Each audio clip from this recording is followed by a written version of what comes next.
কি অবস্থা মামারা, ইউসিএল কিন্তু আবার ফিরছে ভাই। ইউসিএল আমাদের সেই স্বপ্নের রাতগুলো যেখানে অসাধারণ অসাধারণ কিছু ফুটবল আমরা দেখতে পাই ভাই, তার একটা ঝলকানি কিন্তু আজকে আমরা পেয়েছি। মানে আজকে ড্রটা হয়েছে জাস্ট, আসল ম্যাচেসগুলো কিছুদিন বাদে আরম্ভ হবে, বাট এক্সাইটমেন্ট কিন্তু এখন থেকেই আলাদা লেভেলের। মানে কি ড্র হয়েছে ভাই, মানে একটা জাস্ট মাখন মাখন চুমু ম্যাচেস আছে যেগুলো কিন্তু আমরা এখন থেকেই স্বপ্ন দেখছি যে ম্যাচেসগুলো কখন হবে। এই গেমগুলো কিন্তু একটা ইলেকট্রিফাইং একটা ম্যাগনিফাইং পরিবেশ তৈরি করবে। আমরা প্রত্যেকেই জানি ভাই ইউসিএল এ প্রতিবার কিরকম লেভেলের ম্যাচেস হয়, কিরকম লেভেলের গেমস হয়, আর সেখানে প্রতিবারই এক্সাইটমেন্টটা যেই পর্যায়ে থাকে এইবার তো আরো মানে প্রতি বছরই নতুন করে বেড়ে যায় ভাই যখন এই ইউসিএল ড্রটা হয়। কারণ প্রত্যেকেই নিজের টিম নিয়ে চিন্তিত থাকে যে অপোনেন্টে কারা পড়বে, আর সেই হিসাবে একটু আলোচনা করব যে কোন টিমে কারা কাদের সাথে খেলবে ভাই। মোটামুটি যে ড্রটা আছে সেই ড্রতে কিন্তু ভালো ম্যাচেস আছে ভাই, মানে বেশ কয়েকটা হাই ভোল্টেজ ম্যাচ যেটা কিন্তু আমরা এক্সপেক্ট করি ইউসিএল। আর এবার যদি কথা বলি ড্র নিয়ে, ড্র এর একটু প্রথমে একটু হিসাব কিতাব বুঝতে হবে ভাই, কারণ আগের মতো অত ইজি না যে বল ঘোরাচ্ছ আর টিম পড়ে যাচ্ছে, অত ইজি না। এবারে একটু সফটওয়্যারের ব্যাপারটা পড়া আছে, অটোমেটিক টিম আসছে। আর একটা যেটা ব্যাপার হয়েছে যে পট পট ওয়াইজও কিন্তু টিম সিলেক্ট হয়েছে, যেখানে ফার্স্ট পটে আমাদের সবার প্রিয় ভাই বার্সেলোনা, রিয়াল মাদ্রিদ, সিটি, মানে যত তোমরা বিগ টিমসের কথা ভাবতে পারো প্রত্যেকেই মোটামুটি পট ওয়ানে ছিল। পট টুতে কিন্তু আর্সেনাল ছিল, টটেনহাম ছিল পট থ্রিতে। তো মোটামুটি একটা ডিভিশন করে দেওয়া হয়েছিল যে ইউএফআর একটা র্যাঙ্কিং থাকে, সেই হিসাবে ওদেরকে বিভিন্ন পটে ডিভাইড করা হয়েছে। এবার যদি আসে একটু ম্যাচেস নিয়ে ভাই, কে কাকে পেলো, সবার প্রথমে আসবো বার্সেলোনা ভাই। বার্সেলোনা যদি ফিক্সচারের কথা বলি, আমি বলবো যে খুব একটা টাফও না, আবার খুব একটা ইজিও না। মানে বার্সেলোনা চাইলে এখান থেকে ইজিলি ফাম্বল করে মানে নক আউট নাই কোয়ালিফাই করতে পারে, আবার আগের সিজনের মতো কিন্তু পুরোটা ডমিনেট করে একদম ফার্স্ট অথবা সেকেন্ডে ফিনিশ করতেই পারে। তো বার্সেলোনা ফিক্সচার যদি একটু কথা বলি, পিএসজি কিন্তু আছে ভাই। মানে যেই ম্যাচটা আমরা আগের বার ড্রিম করছিলাম যে পিএসজি ভার্সেস বার্সেলোনা করাও, ফাইনালে তো পিএসজি আর বার্সেলোনাই হওয়া উচিত, সেটা আলটিমেটলি এই সিজনে হচ্ছে। পিএসজির সাথে কিন্তু আমরা হোমে খেলবো, ডেমবেলে আসবে ক্যাম্প নুতে, লুইস এনরিকে ক্যাম্প নুতে আসবে। আশা করছি ভাই ক্যাম্প নুই আমাদের হোম গ্রাউন্ড হবে ইউসিএল এ, কারণ অনেক অনেক ঝামেলা চলছে ওটাকে নিয়ে, ওটা তো নিয়ে আলাদা কাহিনী হচ্ছে। তো আশা করছি ফিঙ্গার ক্রস যে ক্যাম্প নু আমাদের ইউসিএল এর হোম গ্রাউন্ড থাকবে। তো এইটা কিন্তু একটা দুর্দান্ত ম্যাচ হতে চলেছে, বোথ টিমের জন্য তো একটা দারুণ ম্যাচ, এবং নিউট্রাল ফ্যান্সদের জন্য কিন্তু একটা ফিস্ট, বার্সা ভার্সেস পিএসজি। পরের যদি ম্যাচটা বলি, অ্যাওয়ে ম্যাচ চেলসির সাথে, ও মাই গড, এইটা কিন্তু একটা আন্ডাররেটেড বলবো না, মানে দারুণ ম্যাচ হতে চলেছে ভাই। Chelsea current world champion, looking brilliant, আর বার্সেলোনা খেলবে তাদের এগেনস্টে ভাই। বার্সেলোনা কিন্তু অনেক দিন ধরে চেলসিকে খেলেনি। আমার মনে পড়ছে আর লাস্ট কবে ইউসিএল এ বার্সা চেলসিকে ফেস করেছিল, হ্যাঁ ওই ফাইনালটার কথা তো অবশ্যই মনে আছে, বাট তারপরে খুব একটা ফ্রিকুয়েন্টলি এদের দুজনের দেখা হয়নি। বাট এই সিজনে কিন্তু স্ট্যামফোর্ড ব্রিজে আমরা যাব, চেলসিকে ফেস করবো। এনজো মারেস্কার চেলসি, যেখানে কিন্তু দারুণ দারুণ সব প্লেয়ারদের ইয়ে ভর্তি ভাই, এইটাও কিন্তু দুর্দান্ত ম্যাচ হবে। এরপরে যদি ম্যাচটার কথা বলি, ফ্র্যাঙ্কফুটের সাথে কিন্তু হোমে ম্যাচ আছে। ফ্র্যাঙ্কফুট একটা বিটি দিয়ে দেয় ভাই, সেই ইউরোপা লিগের কথা, ইউরোপা লিগ এমনি বিটি দেয়, তার উপরে ওই ফ্র্যাঙ্কফুটে মানে আমাদের হোম গ্রাউন্ড ওদের হোম গ্রাউন্ড হয়ে গেছিলো ভাই। আশা করছি এই সিজনে সেরকমটা হবে না, কারণ অত সিটি নেই অ্যাকচুয়ালি ক্যাম্প নউতে যদি ম্যাচটা হয়।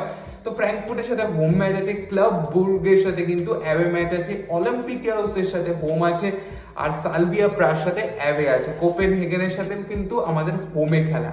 আর লাস্ট ফিক্সচার যেটা কিন্তু আমার মনে হয় ট্রিকি হতে চলেছে, এগেনস্ট নিউ ক্যাসেল। এই ম্যাচটাকে কিন্তু স্লিপ আউট করো না, এটা কিন্তু অ্যাওয়েতে ইংল্যান্ডের সেন্ট জেমস পার্কে গিয়ে আমরা খেলবো। আর নিউ ক্যাসেল কিন্তু একদমই হালকা টিম নয় ভাই। লিভারপুলের এগেনস্টে ম্যাচটা দেখেছিলে, মানে কি কি অস্থির, কি অদ্ভুত ম্যাচ হয়েছিল ওটা। নিউ ক্যাসেলকে কিন্তু একদমই হালকায় নেওয়া উচিত হবে না।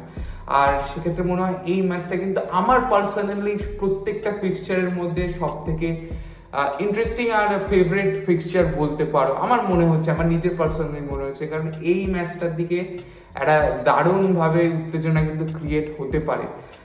যদি ওভারঅল পুরো ইয়ের কথা বলি, ফিক্সচারের কথা বলি বার্সেলোনার, আমি আবারও বলছি যে খুব একটা টাফও পড়েনি, খুব একটা ইজিও না, কারণ পিএসজি ওদিকে আছে, নিউ ক্যাসেল আছে, চেলসি আছে, এই টিমগুলো কিন্তু হেভিওয়েট টিম, যাদের এগেনস্টে কিন্তু আমাদের টিমটা টেস্ট হবে, আর এটা কিন্তু চাই ভাই, কারণ ইউসিএল এর আগের বার কম্পারেটিভলি একটু ইজিয়ার গ্রুপ পড়েছিল, যেখানে শুধুমাত্র বায়ার্ন খুব একটা হেভিওয়েট টিম ছিল আর বাদ বাকি ওরকম কেউ ছিল না, বাট এই সিজনে কিন্তু মোটামুটি একটা ভালো 3টে টিম আছে, তো সেখানে কিন্তু টেস্ট হবে। আর ইজি কিছু ম্যাচেস আছে ভাই, যেগুলো মানে জিতে আশা করছি আমরা মোটামুটি নকআউটটা সিকিউর করতে পারবো, বাট এই যে চেলসি, পিএসজি আর নিউ ক্যাসেল এগেনস্টে ম্যাচ, এগুলো কিন্তু দেখতে হবে ভাই, এগুলো ডিসাইড করবে আমরা কোথায় ফিনিশ করব গ্রুপ স্টেজে। বার্সেলোনা কি টপ 5-এ ফিনিশ করতে পারবে ভাই?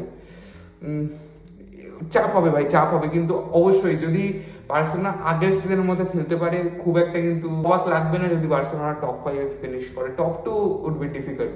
আচ্ছা, এবার যদি আসি রিয়াল মাদ্রিদের কথায় ভাই, ওরা জানেই ভাই প্রতি বছর সিটির সাথে খেলা পড়বে অ্যাজ ইউজুয়াল, প্রতি বছরের মতো এই বছরও কিন্তু সিটির সাথে খেলা পড়েছে, যেটা বার্নাবিউতে খেলা হবে, এছাড়া লিভারপুলের সাথে খেলা আছে, এই ম্যাচটাও কিন্তু দারুণ হবে, মানে দুটো প্রিমিয়ার লিগের অপোনেন্ট কিন্তু রিয়াল মাদ্রিদের এগেনস্টে আছে।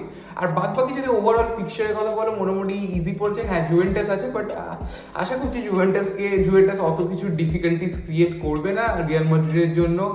বেনফিকা আছে, মার্সেই আছে, অলিম্পিয়াকোস আছে, মোনাকো আছে, আর একটা নতুন টিম এসছে ভাই, একদম নিউলি প্রমোটেড আলমাটি, কায়রাট আলমাটি, তাদের এগেনস্টেও রিয়াল মাদ্রিদের ম্যাচ আছে। তো এখানে কিন্তু বেশ কিছু ট্রিকি ম্যাচেস হতে পারে, যেটা মনে হচ্ছে আমার মোনাকোর ম্যাচটা একটু ট্রিকি হতে পারে, যদিও বা এটা হোম ম্যাচ, রিয়াল মাদ্রিদ খেলবে।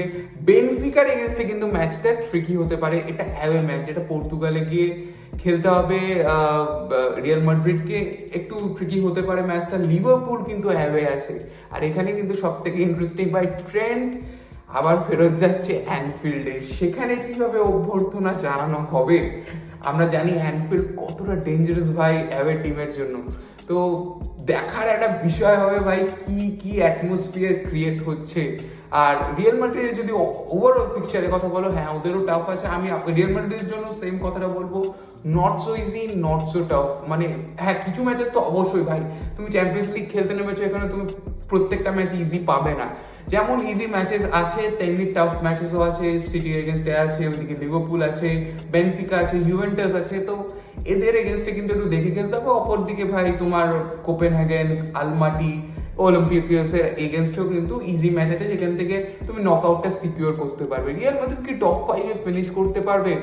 করতে পারে ভাই, করতে পারে, কারণ জাভি বল কিন্তু প্রমিস দেখাচ্ছে। হ্যাঁ, একটু প্রবলেম, আমি জানি বোরিং লাগছে, অনেক প্রবলেম রিয়াল মাদ্রিদ ফ্যানদের কাছে আছে, বাট প্রমিসিং আশা করছি লাগবে। লোকটা কিন্তু ফাও না ভাই, লোকটার যথেষ্ট ট্যালেন্ট আছে, কিছু না কিছু নিশ্চয়ই করবে। তো হ্যাঁ, একটা টেস্ট হবে ভাই সিটির এগেনস্টে, একটা টেস্ট হবে ওইদিকে লিভারপুলের এগেনস্টে, তো দেখা যাক কি হয়। টপ 2 ফিনিশ করাটা কিন্তু আমার মনে হয় একটু ডিফিকাল্ট হবে, but top 5 is quite possible.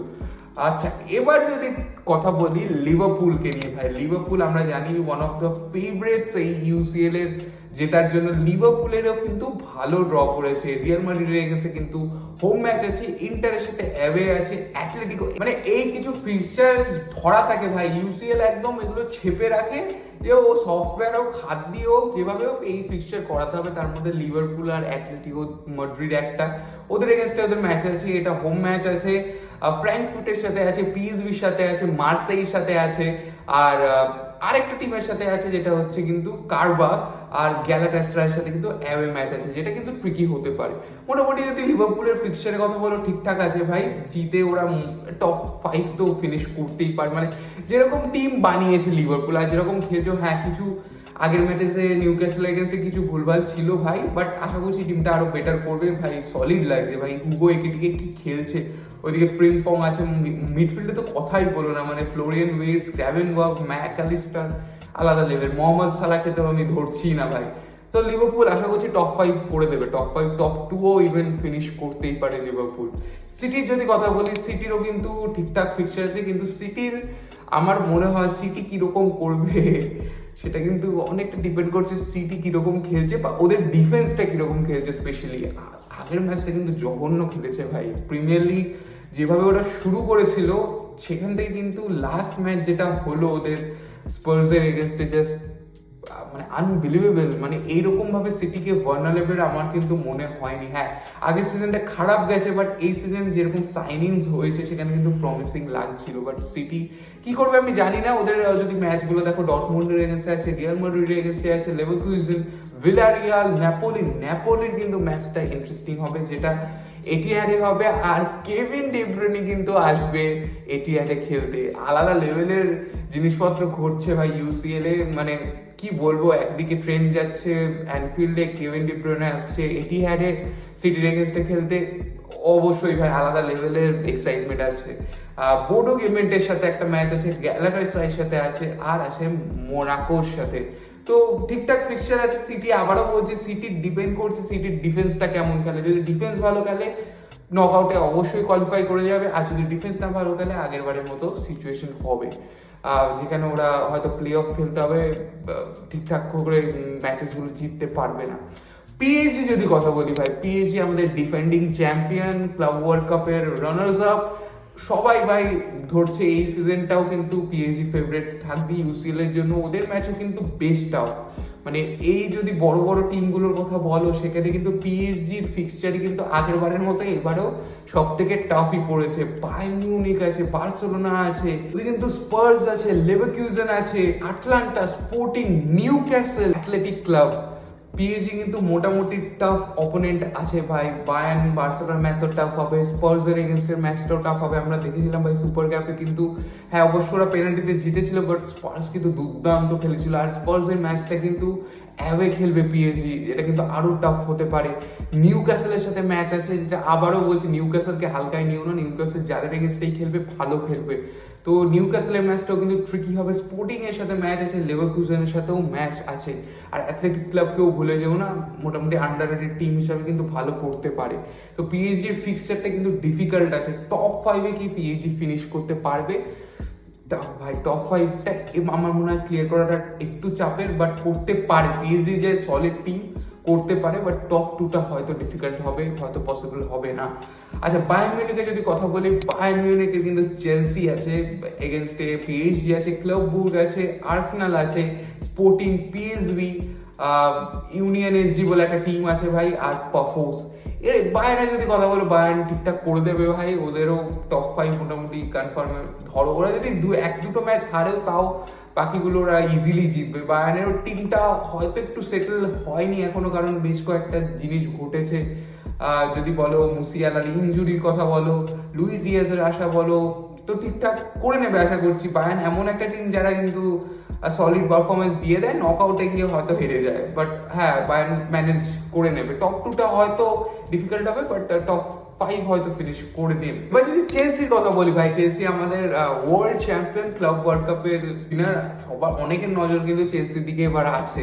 টিমটাও সলিডই বানায়, মানে ওরা তো একদম একাডেমির মতো বানায়, মানে হরিল লুটের মতো প্লেয়ার নেয়। চেলসি যদি ফিক্সচারের কথা বলো, বার্সেলোনা এগেন্স্ট গুড গেম ভাই, Bayern Munich, Benfica, Atlanta, Ajax, Napoli, ওইদিকে পাফোস এবং কারবাগ। তো চেলসিরও একটু ডিফিকাল্টের দিকেই আছে ফিক্সচারটা। বেশ কয়েকটা ভালো ভালো টিম আছে। চেলসির টপ 5-এ ফিনিশ করাটা কিন্তু ডিফিকাল্ট হবে। হ্যাঁ, তুমি ওদের ক্লাব ওয়ার্ল্ড কাপের পারফরমেন্স দিয়ে এটা জাজ করতে এসো না। ইউসিএল ইজ ডিফারেন্ট, মানে ওখানে যেটা করেছে সেখানে এটা নাই করতে পারে। হয়তো দেখা যাবে কোনো একটা আন্ডাররেটেড টিম, কোনো একটা ভালো টিম হারাতে পারছে না চেলসিকে, বাট আন্ডাররেটেড টিম হারিয়ে দিল। এটাই তো ইউসিএল এর ম্যাজিক ভাই। তো সেক্ষেত্রে চেলসির হয়তো টপ 5 ফিনিশ করাটা একটু ডিফিকাল্ট হতে পারে। এবার যদি কথা বলি ইন্টারের কিন্তু ভালো ম্যাচ আছে। লিভারপুলের সাথে আছে, ডর্টমুন্ডের সাথে আছে, আর্সেনালের সাথে আছে, অ্যাটলেটিকো মাদ্রিদ, সালভিয়া প্রাহা, ওইদিকে আয়াক্স আছে, ওইদিকে আলমাটি আছে, আর ইউনিয়ন এসজি আছে। ওইদিকে ইন্টারেরও মোটামুটি হার্ডের দিকে একটু ম্যাচ আছে, বাট ইন্টার যদি ভালো করে, ওদের একটা নতুন ম্যানেজার এসছে। লাস্ট ম্যাচটা আমি দেখেছিলাম, ইন্টারের ভালো লেগেছিল, বাট চিবু কি নিয়ে নামছে ভাই ইউসিএলে কিরকম পারফর্ম করছে টিমটা, সেটার দিকে নজর থাকবে। ভালো অপোনেন্টস আছে, যদি ভালো খেলতে পারে তাহলে হয়তো কোয়ালিফাই করতে পারে। আদারওয়াইজ আমি ইন্টারকে দেখছি না একদম ডাইরেক্ট কোয়ালিফাই করে যেতে নকআউটসের জন্য, হয়তো ওদের প্লে অফ খেলতে হতে পারে। এবার যদি আর্সেনালের কথা বলি, এই টিমটার দিকেও কিন্তু অনেকের নজর, কারণ এই টিমটা ফেভারিটস না হলেও মানা হচ্ছে যে অন্তত টপ 4 তো বা টপ 8 তো ফিনিশ করতেই পারে আর্সেনাল, যেরকম ওদের স্কোয়াড আছে, যেরকম টিম আছে। বায়ার্ন আছে ওদের এগেনস্টে, ইন্টার আছে, অ্যাথলেটিক মাদ্রিদ আছে ভাই, ওইদিকে ক্লাব বুর্গ আছে, অলিম্পিয়াকস আছে, সালভিয়া প্রা আছে, আলমাটি এগেনস্ট ওই টিমটা, আর অ্যাথলেটিক ক্লাব। তো আর্সেনাল কথা যদি বলো, আর্সেনালের ঠিকঠাক ফিক্সচার করেছে। আবার বলছি আর্সেনালের জন্য কিন্তু not so hard, not so easy. Arsenal কীরকম খেলছে তার দিকে আমি একটু অন্য ভিডিওতে কথা বলবো, এটাতে কথা বলতে গেলে পুরোপুরি বলা হবে না। বাট আর্সেনালে কিন্তু এই সিজনটা একটু আমার মনে হচ্ছে একটু হচপচ হতে পারে। প্রিমিয়ার লিগ, চ্যাম্পিয়ন্স লিগ অনেক কিছু ডিপেন্ড করছে, অনেক কিছু কিন্তু ঘটছে আর্সেনালে। বিশেষ করে আর্টেটার জন্য কিন্তু এটা বিরাট বড় season for his future, for Arsenal's future actually. তো আমার মনে হয় আর্সেনাল আশা করছি টপ 5-এ ফিনিশ করবে। ওরা উচিতই ভাই, যেরকম টিম বানিয়েছো এই টিম নিয়ে যদি এই ফিক্সচারে টপ 5 না করো, that should B A failure ভাই আমার মতে। আচ্ছা, স্পার্সের যদি কথা বলি, স্পার্স কিন্তু আমার মনে হয় আন্ডাররেটেড টিম। স্পার্সকে মানে তোমরা হিসাবের খাতা থেকে বাইরে রাখতে পারো, বাট আমি রাখছি না। স্পার্স কিন্তু আপসেট করতে পারে এই সিজনে। মানে আমার কিন্তু সিটির এগেনস্টে ম্যাচে স্পার্সকে আলাদা লেভেলের লেগেছে ভাই। ওফ, মানে স্পার্সকে নিয়ে পরে কথা বলবো অন্য একটা ভিডিওতে। বাট স্পার্স কিন্তু এই আমার মনে হয় ইউসিএল এর one of the most underrated team. ওরা যদি টপ 4-এও চলে যায় আমি সারপ্রাইজ হব না। আচ্ছা, স্পার্সের যদি ফিক্সচারের কথা বলি, ডর্টমুন্ড আছে, পিএসজি আছে, ভিলারিয়াল আছে, ফ্র্যাঙ্কফুর্ট আছে, সালভিয়া প্রা আছে, বোডো ইমিট আছে, কোপেনহেগেন আছে, আর মোনাকো। স্পার্সের ফিক্সচার ভালোই আছে ভাই। ওদের আমার মনে হয় যেরকম স্পার্স খেললো আগের দিন, ওরা যদি এই জিনিসটা কন্টিনিউ করতে পারে, স্পার্সের প্রত্যেকটা অপোনেন্টকে কিন্তু হারানো উচিত। আর সেখানে কিন্তু স্পার্স একটা ভালো স্পট কিন্তু এই ইউসিএল এর জন্য নিতেই পারে গ্রুপ স্টেজে, যেখানে কিন্তু হয়তো অনেকে সারপ্রাইজ হতে পারে, বাট আমি সারপ্রাইজ হব না। তোমাদের যে আমি নিয়ে রাখলাম, তোমরাও সারপ্রাইজ হয়েও না স্পার্স যদি ভালো রেজাল্ট আনে। আচ্ছা, ইউভেন্টাসের কথা বলি, Juventus again Dortmund, Real Madrid, Benfica, Villarreal, Sporting, Bodo Glimt, Pafos and Monaco. ইউভেন্টাসকে নিয়ে খুব একটা আশা আমার নেই। গ্রুপ স্টেজে কতটা কি করবে আমি এখনই বলতে পারছি না, কারণ ইউভেন্টাসের খেলা আমার খুব একটা ভালো লাগে না। ওদের যে ম্যানেজারটা আছে, ওরা কিরকম একটা খেলায় ভাই, ক্লাব ওয়ার্ল্ড কাপেও কেমন একটা পারফর্ম করেছিল। বাট যদি খুব বেশি দূর যেতে পারে ভাই, আমার মনে হয় যে ওই যে প্লে অফ রাউন্ডসটা হয় সেখানে কোয়ালিফাই করতে পারে। বাট টাফ হবে ভাই, ওদের এগেনস্টে যারা স্মল টিমসরা খেলবে তারাও ওদের এগেনস্টে চ্যালেঞ্জ দেবে। যাই হোক, ইউভেন্টাসে দেখা যাক কি করে। অ্যাথলেটিক যদি কথা বলো, অ্যাথলেটিক কিছু ভালো ফিক্সচার আছে। ইন্টার এগেনস্টে লিভারপুলের এগেনস্টে, আর্সেনালের এগেনস্টে, আর ফ্র্যাঙ্কফুর্টের এগেনস্টে টাফ ফিক্সচার আছে। বাট বাকি ঠিকঠাক আছে। বাট অ্যাথলেটিক যা ফর্ম দেখাচ্ছে, অ্যাথলেটিক কিন্তু অবস্থা খারাপ হতে পারে ভাই। আর এবার একটা টিমের কথা বলবো, সেটা আরেকটা আন্ডাররেটেড টিম, যেটা আমার মনে হচ্ছে এই ইউসিএল এর টপ 5-এ ফিনিশ করবে, আর সেটা হচ্ছে নাপোলি। নাপোলিকে কিন্তু তোমরা ভুলো না ভাই, নাপোলি কিন্তু কুক করছে ভাই। ম্যাকটমিনে, কেভিন ডি ব্রুইনে, আলাদা লেভেলের কিন্তু জিনিসপত্র ঘটছে নাপোলিতে। আর আমার মনে হয় এই সিজনে কিন্তু বেশ কয়েকটা আপসেট নাপোলি করতে পারে। ওদের একটু ফিক্সচারটা দেখে নিই, চেলসি আছে, সিটি আছে, বেনফিকা আছে, স্পোর্টিং আছে, ফ্র্যাঙ্কফুর্ট, পিএসভি। তো সিটি, চেলসি এদের এগেনস্টে ম্যাচ কিন্তু দুর্দান্ত হবে। আর এখানে যদি নাপোলি জিতে যায় অবাক হয়েও না, কারণ নাপোলি কিন্তু ইজ বেটার ভাই। নাপোলি অন্তত যেরকম পারফর্ম করছে সেখানে কিন্তু ওদের এগেন্সে যারা অপোনেন্টস আছে বেটার লেগেছে নাপোলিকে। দেখা যাক, আমার মনে হয় কিন্তু ওরা অনেক দূরে ইউসিএল এ যেতে পারে। তো এই ছিল মোটামুটি কথা। আরো অনেক টিমস আছে ভাই, নিউ ক্যাসেলের কিছু ফিক্সচার আছে, ওইদিকে অ্যাথলেটিক ক্লাব, অনেক অনেক টিম আছে যারা নতুন নতুন এসেছে। প্রত্যেকের জন্য একটা ভিডিও বানানো অসম্ভব ভাই, অনেক বড় ভিডিও হয়ে যাবে। এমনিতেই ভিডিওটা অনেক বড়ই হয়ে গেছে। তো এবার তোমরা জানাও ভাই, তোমাদের কি চিন্তা ভাবনা, তোমরা যে টিমকে সাপোর্ট করছো তাদের ফিক্সচার নিয়ে তোমাদের কি মতামত। আমি তো জানালাম ভাই, প্রেডিকশন আপাতত করছি না, কারণ আবারও বলছি প্রেডিকশন ইউসিএল এ করা বৃথা। অন্তত না যতক্ষণ না ম্যাচ ডে 1 বা ম্যাচ ডে 2 যাচ্ছে ততক্ষণ প্রেডিকশন করা বৃথা। আপাতত একটা সিনারিও দেওয়ার চেষ্টা করলাম। দেখা হচ্ছে পরের ভিডিওতে। টাটা।